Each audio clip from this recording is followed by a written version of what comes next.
Good day, everyone. Thank you for joining. We're going to wait the top of the hour to start the call.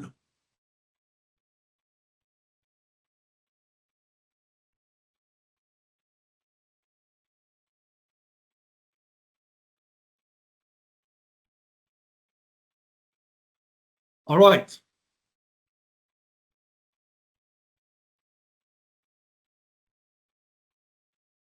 Good morning, good afternoon, good evening to everyone joining this Middle East after the shock executive briefing. I'm very pleased to have so many people attending, but I'm also even more pleased to have such great speaker, starting from James, Laurent, and Gauthier, which are already online. Each of them will spend 30 seconds to introduce themselves. Next slide, please. The meeting aim and objective of the call, which is the first series of many, will be to provide expert guidance on comprehensive risk-based crisis management approach, but for immediate and long-term consequence of the conflict in Middle East. This is not about understanding what is happening now, but from a resilience point of view, it's about understanding what the systematic framework to identify and manage risk for the coming weeks/months has to be, is to identify the key people-centric risk, is to discuss about the tools and the technique to assure the continuity of critical business activities, and ultimately is to make a big emphasis on the role of business resilience professional in the coordination of the current crisis. My name is Cédric Morigi. I'm the chair of the Resilience World Nexus and also founder of Groupe Résilience, former chief resilience officer for Holcim and Rio Tinto in the past.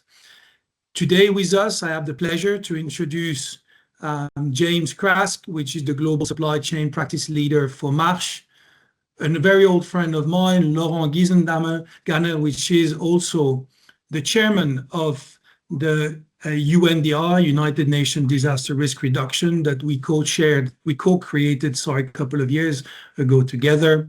Another old friend of mine, Gauthier Borot, the global crisis management practice leader for International SOS. Joining us also today, we got Grégoire Duguet, which we've been working together for a while in Holcim, currently Chief Transformation and Risk Officer for Groupe Résilience.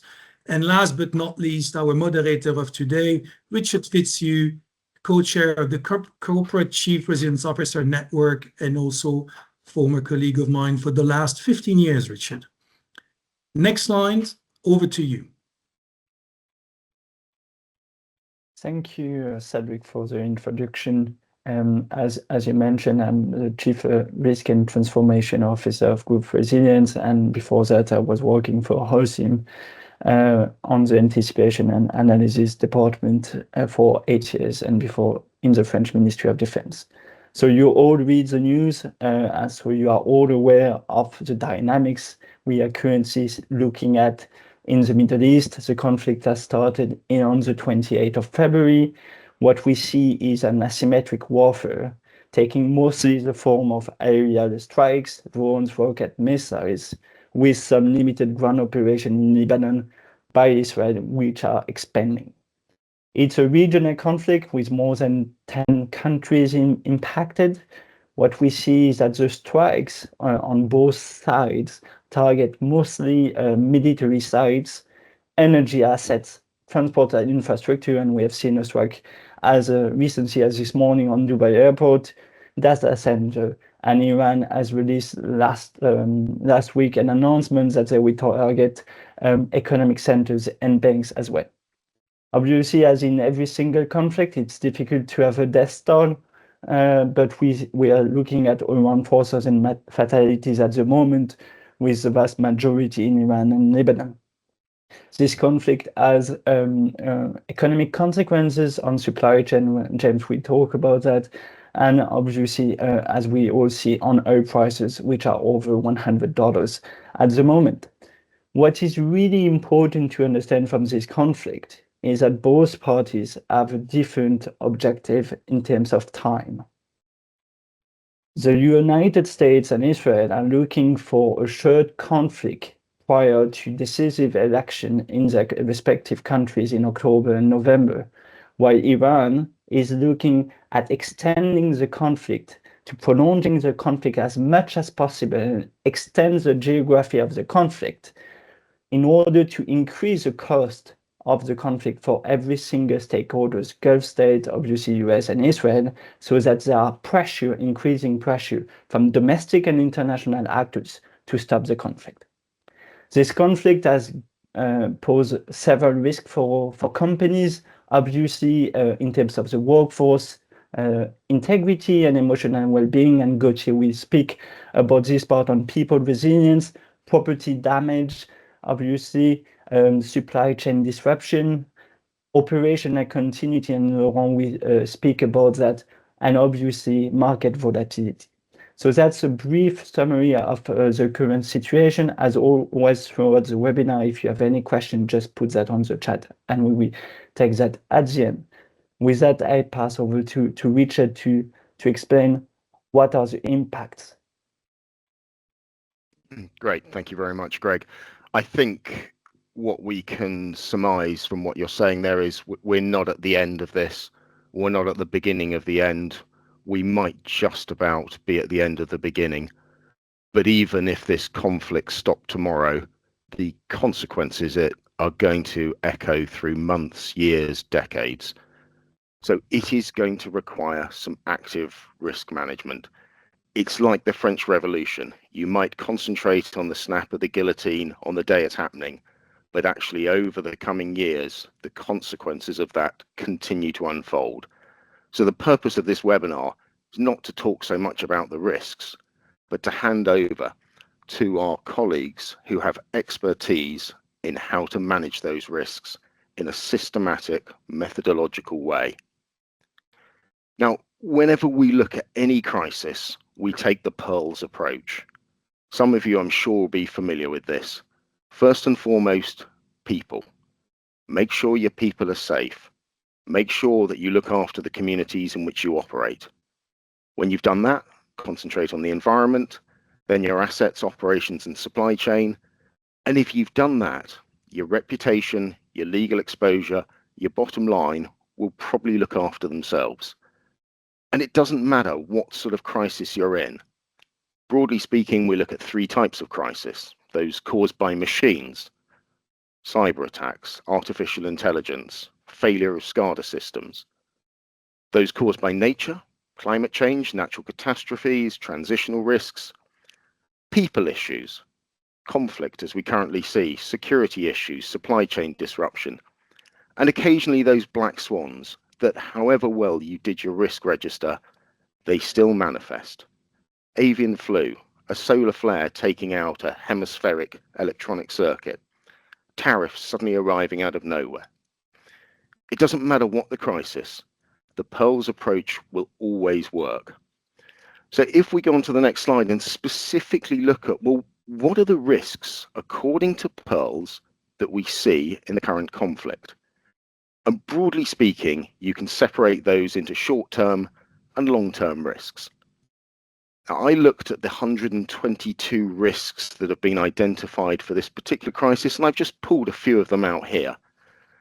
For me, the most important, and you see it replicated twice, is the duty of care.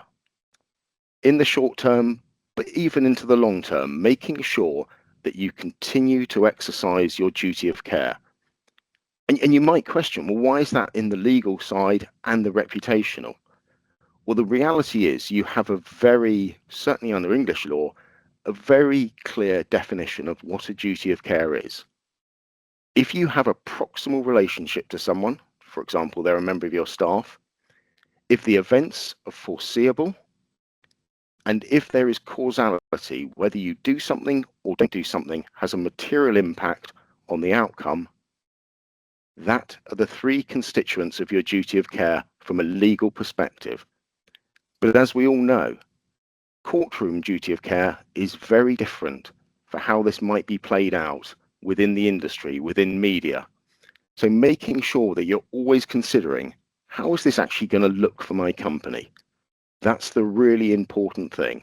Don't just fulfill your legal duty of care, fulfill your reputational duty of care. So we see many different risks here, and our three expert speakers are going to look at these from a people perspective, from an operational continuity perspective, and from a supply chain perspective. But there are many other risks. What we want you to do is look beyond the immediate field of vision. Bring yourself up from that tactical immediacy. I've had many conversations in the last 2 weeks of people that are completely focused on getting international assignees and travellers out of the conflict area and not thinking about the other 121 risks. If you don't start methodologically, systematically looking at every risk that's in scope, there are problems down the line for you. And you can be excused once. I think everybody was slightly caught by surprise at the speed of the manifestation, the scale of the manifestation. Okay, there were 2 aircraft carrier attack groups in the Gulf, but still, once you can be excused, in 3 months' time, if your supply chain fails, if you have operational interruptions because of the consequences today, your organization will not have a tolerance for that. And remember, the makeup of those risks is going to be different in every single organization. So I'm now going to pass over to Gauthier to talk a little bit about the risks that are particularly people-centric. Thanks, Richard. Hi, everyone.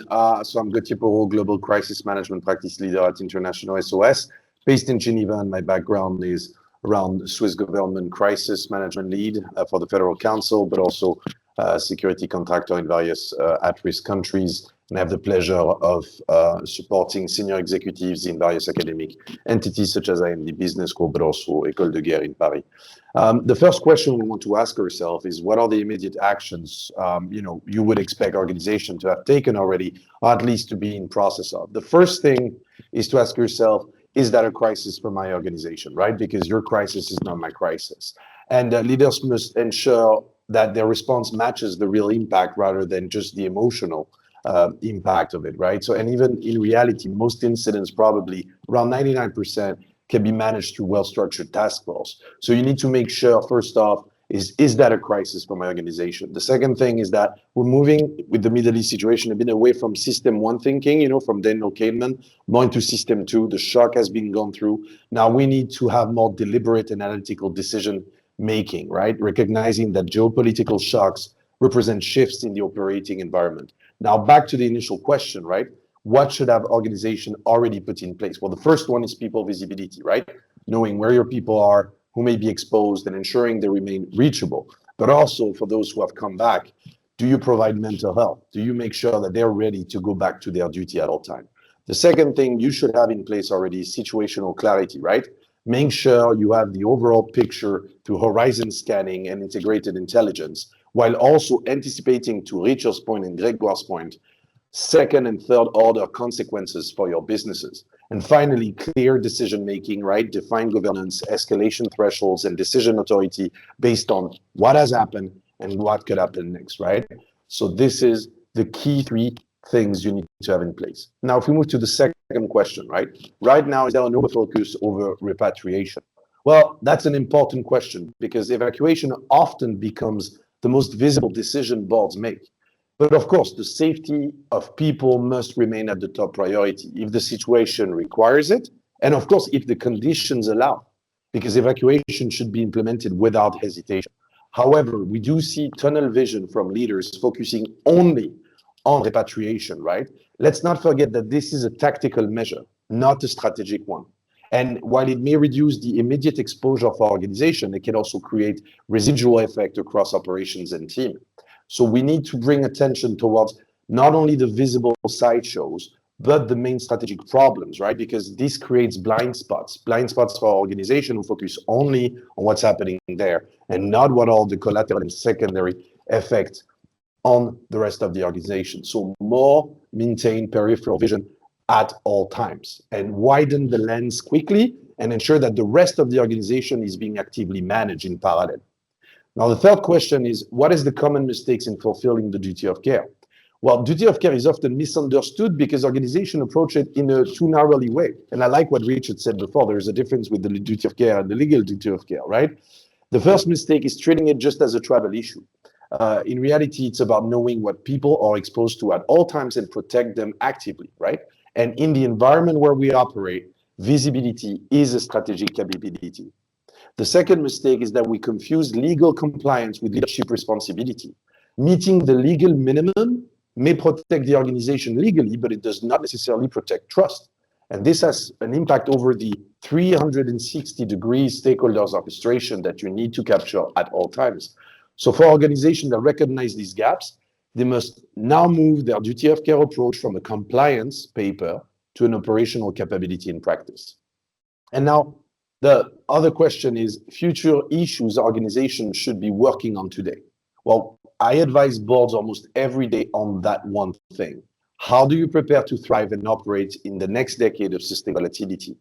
Because we are in a multiple ecosystem shifts where systemic disruptions occur simultaneously, and people are the heart of your focus, because you can have all the techniques you want, you can have all the tools you want. If your people are fragile, your response will be fragile.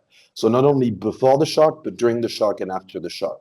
There are two levels of actions leaders should focus on. The first one is always define your minimum viable firm. What's your MVF? What's that vital core of the business that you must be protected at all costs? And of course, people are at the center of it. So major disruptions will never allow you to protect everything. So what truly matters for your organization in order to survive? Once you have defined this one, of course, empower your teams to monitor weak signals, assess potential impacts, and act early on those emerging risks or existing risks, and also leverage opportunities, right? Crisis or critical situations or moments of change, you can leverage an opportunity into this. And structurally, the second thing leaders can do is adopt the right mindset.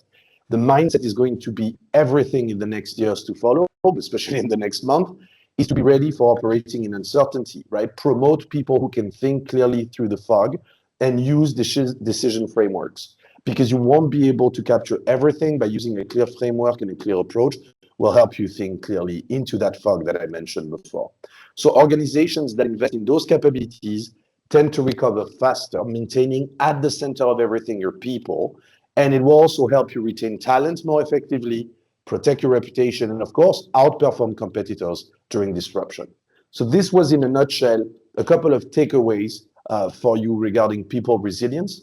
Again, it's everything about your people, and it's everything about anticipating the second and the third order consequences for you to thrive into resilience, not only absorb the shock, but also rebound faster. And I would like now to yield the floor to James, who's going to be talking about operational continuity.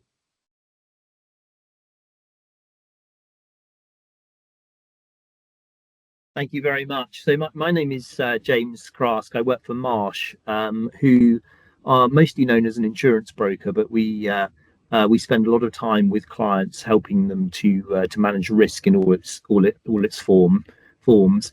I lead our supply chain, global supply chain practice. My background is all in crisis and resilience, though, having worked both in consulting and in industries, so the nuclear industry, the defence industry, and government. In particular, working on planning for these kind of scenarios, big catastrophic events that impact across regions and across industries. So, what are we seeing in the supply chain side? Well, yeah, to us, from where we sit, we're very focused on, as the previous speakers have talked about so far, very focused on managing the immediate effects of what is happening. But there is a significant amount of risk that is hidden in the upstream supply chain of all organizations. Everybody on this call today will have some level of exposure within their supply chain. Some may be more obvious, like energy supplies, oil and gas, and so forth, which are obviously very well documented in the media. But some of them less understood, and that's because a vast amount of our upstream supply chain risk is hidden from immediate view. Most of us know, I hope, who our direct suppliers are, the people we're receiving goods and services from. They give us something, we pay them an invoice in return. But what few organizations have managed to grapple with yet is really properly understanding what the supply chain looks like above those direct suppliers or tier one suppliers. Now, I can say, having looked at this in detail, and we run as Marsh a service to help clients understand what their upstream risk exposures look like. I can say that 90% of companies that I work with have at least one very critical supplier located in an active conflict zone. And that obviously includes the region that we're talking about today. But a relatively small number of organizations have direct suppliers coming from those regions. And that's because often when a conflict breaks out, like we saw in Ukraine, that there is a rush to de-risk the supply chain, perhaps finding alternate suppliers in other locations in order to mitigate the potential downstream disruption risk. But the reality is that upstream, there is still a significant amount of exposure. So of the 90% of organizations that have at least one or two critical suppliers in active conflict zones, if I look at the Middle East in particular, 75% of the suppliers that we map are sitting at the tier 3 level in organizations' supply chains. So tier 3 are suppliers that are supplying suppliers that supply the suppliers that supply you, if you follow the logic. So they're far from being visible to day-to-day operations, but they're extremely critical. If I look at the components that these organizations are supplying, and we've already talked about oil and gas, so I won't go into too much detail there. But they're industrial products, plastics and polymers, for example, electronic goods coming out of Israel in particular.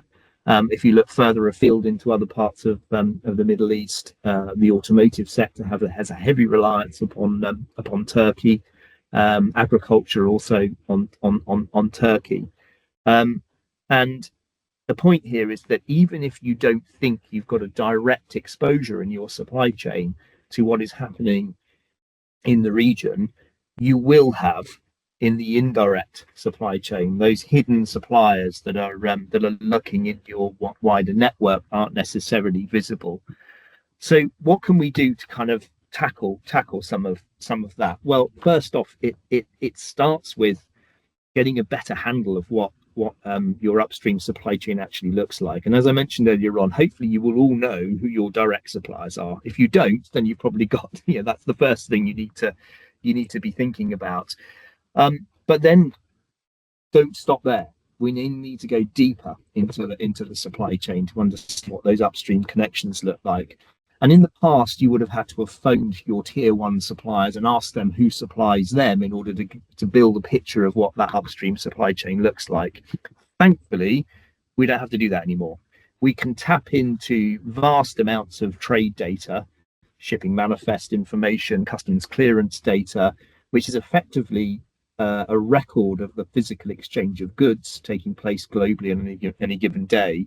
And we can mine that data, and there's about 3.5 billion data records on any given day in that pool of data. And if you know what to look for, you can start to see the connections upstream.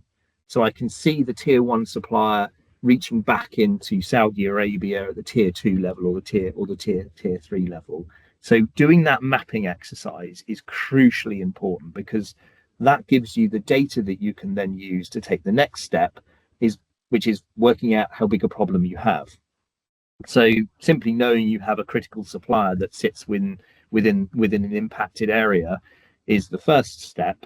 But then obviously you need to start thinking about what the actual impact might be. So quantifying the potential, using all the sort of business resilience expertise that I know most of the people on this call will have, to properly understand what the operational, financial, and reputational impacts of those supplier connections are to the business, and then take the third step, which is to then work out which resilience lever to pull in order to reduce that level of risk. And at one end of the extreme, that could be looking for alternative suppliers to de-risk the supply chain at source, or maybe at the other end of the extreme is holding additional inventory for critical components.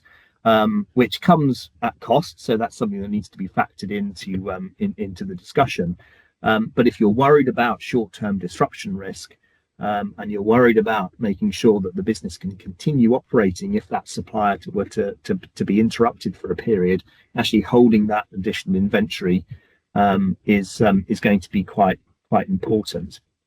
So just to address some of these questions that are on the screen here today, I've kind of covered 1 and 2 off already in the round. But is this a local, regional, or global issue? It is most definitely a global issue. If you look at the volume of trade that comes through the region just on ships itself, it makes it a global issue. And the fact that the vast majority of organizations globally that have in their upstream supply chain exposures to the region, to components and commodities that you might only be able to get from the region, make it a global issue. Number 4, scenarios. How might this kind of evolve? Well, I haven't got a crystal ball, so I can't tell you specifically what will happen. But to Richard's point earlier on, even if things de-escalated today, we're going to see some level of disruption coming through our supply chains. And again, this comes back to the point around the structural risks that we're talking about here. 74.5% of the suppliers in the region are hidden at that tier 3 level within most multinational supply chains. Well, guess what? It takes a bit of time for some of the disruption to filter through the supply chain. So we won't have seen it yet. But the good thing about that is that it buys you some time to start thinking about planning. So doing the upstream mapping, working out what the impact of those disruptions might be on your operations, and then deciding which of the resilience levers you pull in order to reduce your exposure. You do still have time to do that. And I encourage you all to take that away as your next step relating to the supply chain. So thank you very much. Thank you, James. And it very much sounds like the term supply chain is increasingly inaccurate as you go to secondary and tertiary, and it's more like a supply web that has many different crossovers. That's a pretty complex bit of mapping. So thank you very much for those points. I'll remind everyone again, please do drop any questions in the Q&A for our speakers, and hopefully we'll be able to get back to them at the end. Now pass across to Laurent to talk more about operational continuity.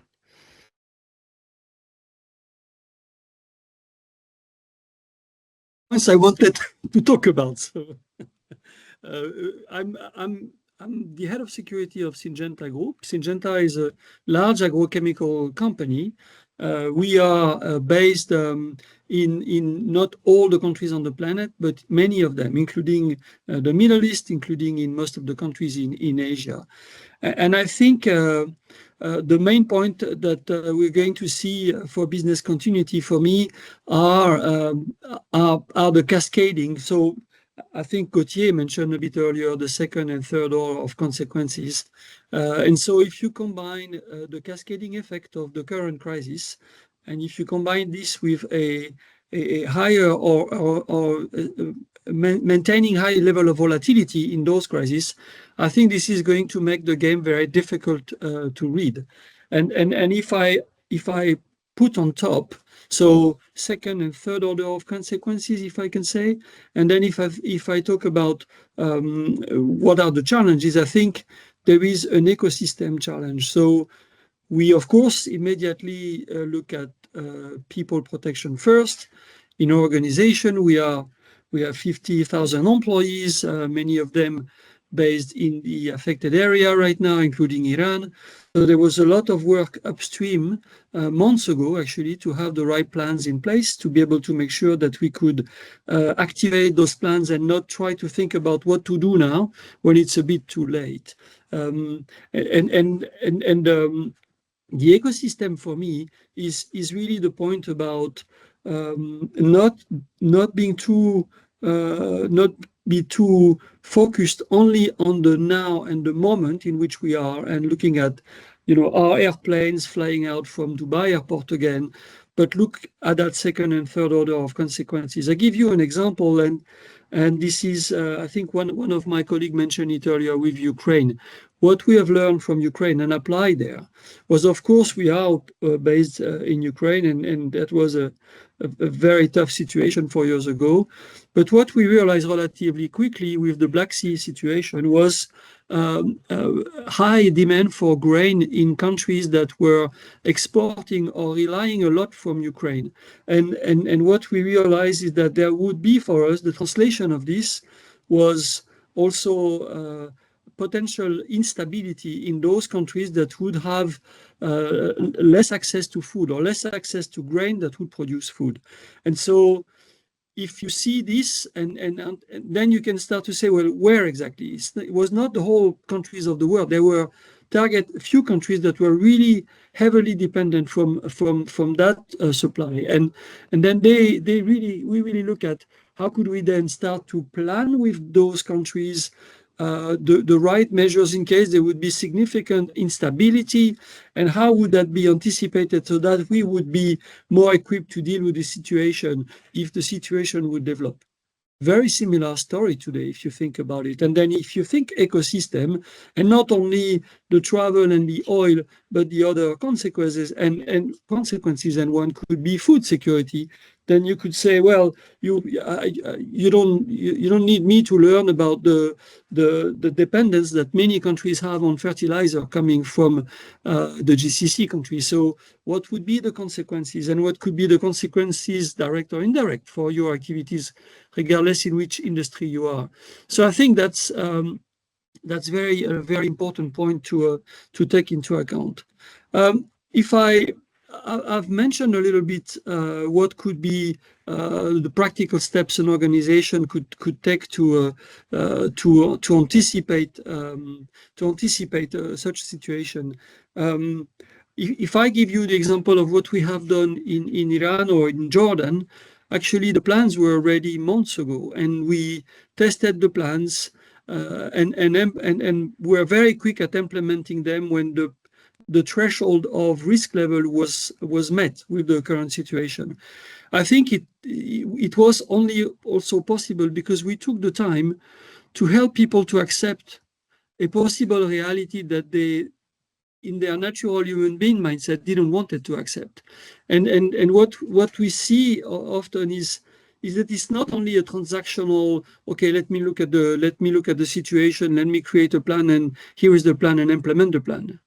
But there is a human relation. There is the fact that we need to exchange emotionally before emotions are at their peak. We need to help people deal with the emotions before, so that they can be more resilient. And I think this is very important to consider when we have such situation. And I really would encourage people here to, if you think second order of consequences and you said, okay, it's not only GCC countries that are challenged, this is also places where I would maybe not anticipate this to be the situation, then what's the dialogue you have? What's the way you are exchanging with the people in those countries so that they can be more prepared and that they can be more open to prepare a plan?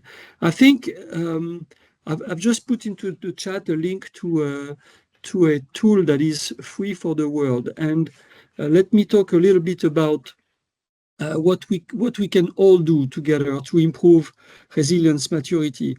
When I ask, I'm a member of being head of security of Syngenta, a member of larger security networks, and when I ask the question to my peers worldwide, what sort of tool you use to measure maturity, so that you could also see before activating a work with a country, where are they from a resilience maturity standpoint? Are they already, do they have all the organization, the governance, the systems in place to deal with a situation? Or are they going to look at it as it comes and try to find a solution? We started, and Cedric mentioned this in the beginning of this call, a great partnership with UNDRR, Disaster Risk Reduction Office of the United Nations. And from there, we created a group called Corporate Chief Resilience Officer that I have the privilege to chair. And with this team of experts, we have created a tool that is a super simple 14 questions available online for free for all the world, so that this could help not only the big companies, as the assumption can be that the big companies, they have a team, they have systems in place, but the SMEs, those that are part of the ecosystem of your own organization, your supplier and others, and how those organizations are resilient and where are they from that maturity? Are they at the right level or could they be in a different place? So that you can also, as part of something that is not always considered, think about helping your organizations in the countries and maybe their key partners to improve their resilience maturity, which could be significantly powerful to help them deal with a situation when it comes. So I think Greg, if I remember well, I'm going to hand over back to you. I hope I have replied to most of the questions from this slide. I would be, of course, happy, like everyone, to answer any question we could have from the audience. Thank you very much for having me. Thank you, Laurent. Some fantastic points. And I think if we take two really, really critical points there, global or regional risks, you need to understand the local context to manage the operational continuity, and proactivity. There's a question in the chat from Ulrike about this. How do you anticipate? Well, the reality is anticipation is going to be critical, whether it was COVID, this conflict, the conflict in Ukraine. Understanding what does the best case look like? What does the likely case look like? What does worse look like? What does the worst look like? And if you've profiled that in advance, you won't suddenly have a surprise when a vessel is attacked in the Bab el-Mandeb Strait, for example. You should be looking at those scenarios today. You should be planning for it. And Greg's going to talk through what some of those might look like. Thank you, Richard, for the transition. And as one of the speakers say, we don't have a crystal ball, so don't expect that we will tell you the situation in 6 months. However, we could identify, and a lot of people have done that already, 3 types of scenario. And the first scenario is a kind of a prolonged asymmetric warfare, where we have a sustained conflict with various peaks of intensity and with some ceasefire at one moment, and then again intensity strikes, and obviously a regional impact. We could see as a second scenario a power vacuum, which means that, for example, US and Israel would be able to target again Iranian leaders or Hezbollah leaders, and weakening slowly but surely the Iranian security apparatus, especially the Basijis militias within Iran, creating what we could call a political and security vacuum. And this vacuum could trigger some successors groups or successor people to exploit in order to pursue a negotiated settlement. And then the last scenario, which is an escalation, turning like a trigger, for example, Israel or the United States mounting a commando operation really targeting nuclear site, could trigger a full-fledged intensity war with a full-scale ground offensive in Lebanon and in Iran, and the involvement of all Iranian proxy, but because at the moment, one of the most powerful Iranian proxy has not entered the game yet, which is the Houthi militia, which have been very quiet since the beginning. So in an escalation conflict, this could mean that all Iranian proxies take part in that. The two charts that you see at the bottom in terms of public support for the US military intervention and the Hezbollah claim attacks are part of the triggers that you need to watch. Because obviously you could ask us the question, okay, so the 3 scenarios are great. Which one is the most likely? My answer will be, you need to look at the triggers. There are 4 types of triggers. there are some triggers that are really US-centric. Midterm election is a big one. And ahead of the midterm election, the number of US casualties, the polls that we see in support of the war within the US, and the oil price, all these three elements which could have a direct impact on the midterm election are important to look at.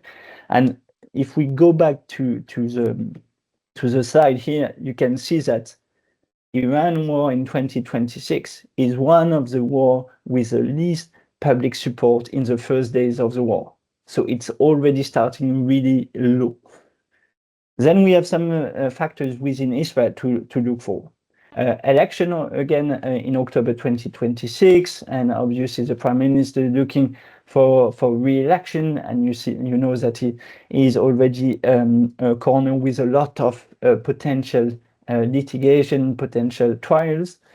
And also a date which is important and not very known about is that if the Israeli government is unable to adopt a budget by the end of March, it will fall. So it has a direct impact, this element, because it will mean that the government will try to maintain the national unity to pass this budget to be able to go until the election. And obviously, the number of casualties within the Israel territory, especially civilians, and the number of strikes targeting Israel. And you have seen that, for example, this morning, Israel has announced that the number of strikes has significantly decreased over the weekend, impacting the Israeli territories. That's typically an element which is important to monitor. And then you have Iran-centric factors.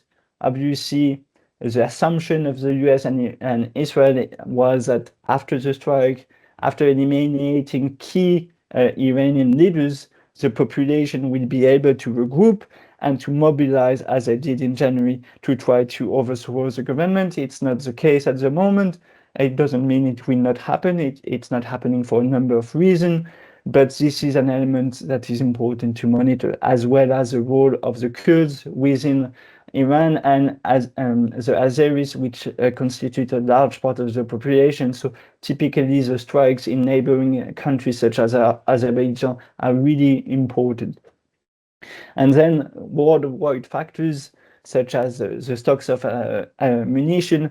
Remember that Iran is using mainly Shahed drones that they produce. One Shahed drone it costs around $7,000, whereas US and Israel use anti-missile rockets, which are far more expensive to produce. And then you have also a key element to watch is last week there was one strike against a desalination plant in the Gulf. And as you know, Qatar is depending 90% on desalination plant. So that's really an important, if water is becoming a weapon that is being targeted, that will drastically change and mean an escalation of the conflict. As well as the oil supply, you have seen over the weekend that India has been authorized by Iran to transit 2 vessels of natural gas through the Strait of Hormuz. So the ability of China and India to maintain their oil supply will determine the outlook of the conflict. So no crystal ball, but identify the scenarios, identify the triggers, and monitor dynamically the situation to enable you to anticipate and have elements to put in place in order to build your competitive advantage. So with that, Richard? Thank you very much, Greg. We've only got a couple of minutes, but I will just address 2 of the questions that are in the chat. What wider geopolitical or economic consequences do we see? Well, I think everyone is aware that this collapse in international law is likely to normalize these types of conflict. It's going to embolden other nations to take what they see as theirs without the restraint of international censure. And simultaneously, that weakens organizations such as the UN that have traditionally been a stabilizing influence. On a more practical sense, Another oil war. It's so passé. I think we all expected the wars of today to be about rare earths, the wars of the future to be about water. We've still got those to come. There's also a question about how should we balance short-term needs against long-term. Well, the same as everything else. You do the emergency response first, then you manage the crisis, then you put in place business and supply chain continuity. The problem with that, as Gauthier said right at the beginning, is you need to get organized to manage the crisis for the business continuity, for supply chain continuity from the beginning. Systematic, methodological, strong administration. Look at the risks, identify the tasks, track them properly in the short term and the long term. Time is not our friend. There are some key takeaways on the screen. I will leave them up there. And as has been mentioned, we will have more of these briefings leading up to the main event in October. We hope that you're able to join us. Please just take a second to read through those key takeaways. I'm sure that those do actually have relevance for each and every single one of you. And thank you very much indeed for joining us today.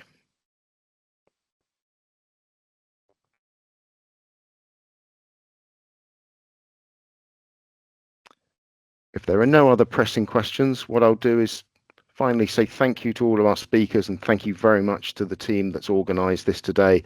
Thank you also to the participants. And with that, we shall sign off. Thank you very much indeed, everyone.